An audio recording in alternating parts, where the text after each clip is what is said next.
Eder, Mech, Pallister. Ho prelevato gli strumenti che avevo messo, sui quali poi dovrò fare delle analisi, dovrò scaricarmi i dati e vedere com'è andata, perché io sto facendo la ricostruzione termica richiesta dalla procura per capire quali erano le condizioni che ha sperimentato il corpo quando era qui. Quindi è un'indagine della procura questa, che è volta a capire com'era l'ambiente qui quando il corpo vi è rimasto. Il concetto è ricostruire gli eventi meteorologici, ambientali, per poi capire come un corpo si trasforma. Io qui ho raccolto solo temperature, quindi a questo punto quello che le temperature verranno utilizzate dai medici per capire l'andamento della trasformazione del corpo. Non ci sono impronte di Liliana sui sacchi, parlo di impronte digitali, non ci sono impronte sul cordino.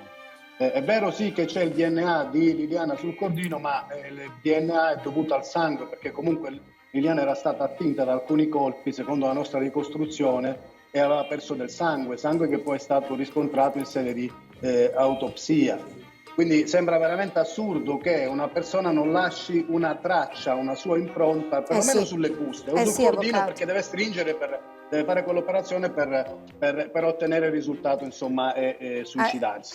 Nella borsetta di Liliana viene trovata una bottiglia d'acqua a metà, scaduta, non c'è una traccia neanche su questa bottiglia. È vero. Viene trovato, ecco, insomma, c'è proprio noi riteniamo che si tratti di un'operazione di staging, di depistaggio organizzato. Bisogna capire da chi. Che facciano tutto quel che serve per risalire alla verità, no?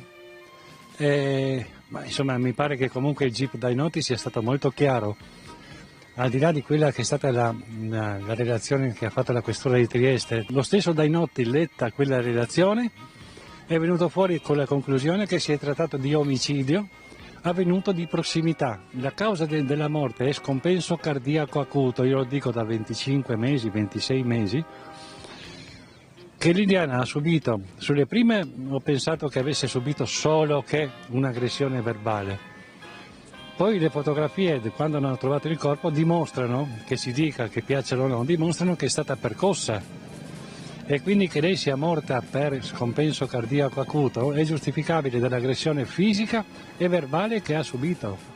Questa è la mia convinzione, ma lo dico da 25 mesi, 26. Gabriella, tu cosa sapevi della relazione tra Claudio e Liliana? Io, come sempre dichiarato, non ne sapevo nulla, anche perché non conoscevo Claudio Sterpin.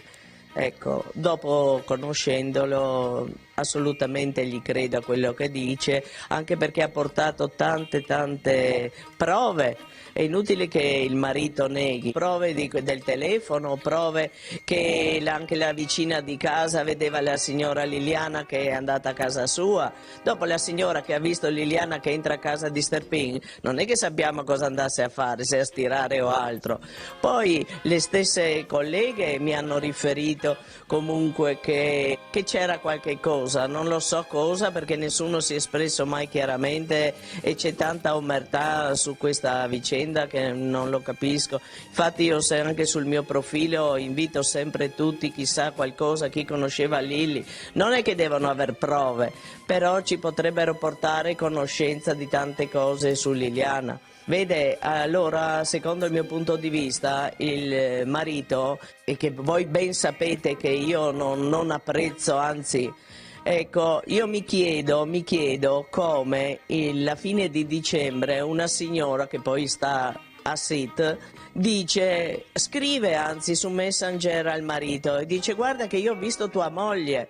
Non gli risponde, dopodiché gli riscrive. Alla fine del mese di dicembre una signora dice di vedere Liliana dalle parti del nostro ospedale maggiore in centro città, ecco, e scrive al marito, il quale proprio non le risponde. Allora lei non si dà pace perché era convinta di aver visto la Lilli, riscrive al marito, dice vorrei parlarne. Lui cosa fa? Gli dice ok, così con l'emoticon.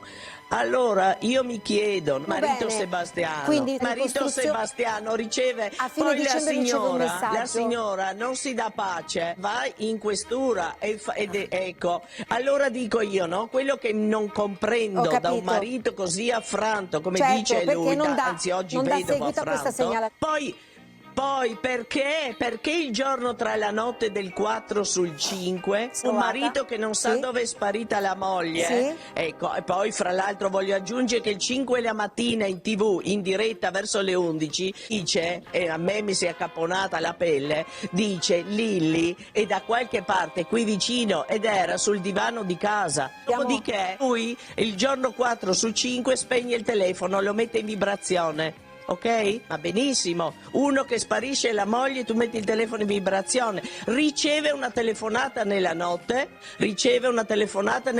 dice mi è sembrata strana questa telefonata alle 8:30 quando accende, che poi non è riuscito a manco parlare. Come fa a essere la telefonata strana che in quei giorni telefonavano tutti i giornalisti?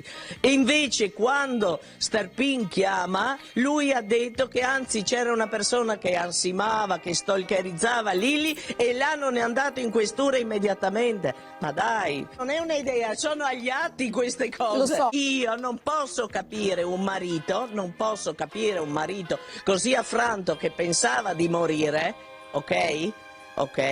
Che stalkerizzano la moglie e non dici niente. Chiudi il telefono e le dirò di più, anche la storia dei soldi che lui voleva dare Laura, voleva dare a noi, perché dico non li ha fatti custodire al figlio. Era una cosa normale, gli hard disk li poteva dare al figlio. Allora, a chi dai se ti senti di morire? Dai logicamente al figlio. Noi eravamo due coppie che ci frequentavamo prevalentemente per andare a fare i giri, le gite in bicicletta. Dopodiché le due donne, cioè io e Lilli, ci frequentavamo anche, lei veniva a casa mia a bere il caffè. E proprio nell'ultima, purtroppo non ho potuto dirle agli inquirenti, lei mi ha detto negli ultimi giorni, prima che succedesse il fatto, tengo duro manca poco. Però io non ho recepito questa frase e dico la verità, le è venuta appena dopo in testa, non ha più la validità dopo, capisci? Ecco, e soprattutto noi ci frequentavamo, eravamo due persone che tutta la vita hanno lavorato, quindi indipendenti, bevevamo il caffè, ognuna poi andava per le sue a fare le sue commissioni eccetera, non eravamo quelli che stanno tutto il giorno seduti in cucina. Questo vorrei far capire. Io con Sebastiano ho avuto sempre qualche battibecco per questioni caratteriali. Tutto l'astio è venuto dopo e sempre di più mi sta venendo, le dico francamente, perché non si è comportato né come uomo né come marito. E non finirò mai di dirlo.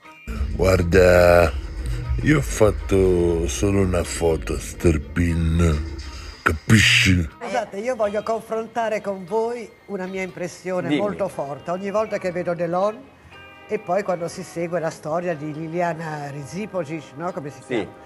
Perché Claudio Sterpin, l'amico speciale, è identico a Delon. Ehi, non dimenticare di iscriverti a questo canale.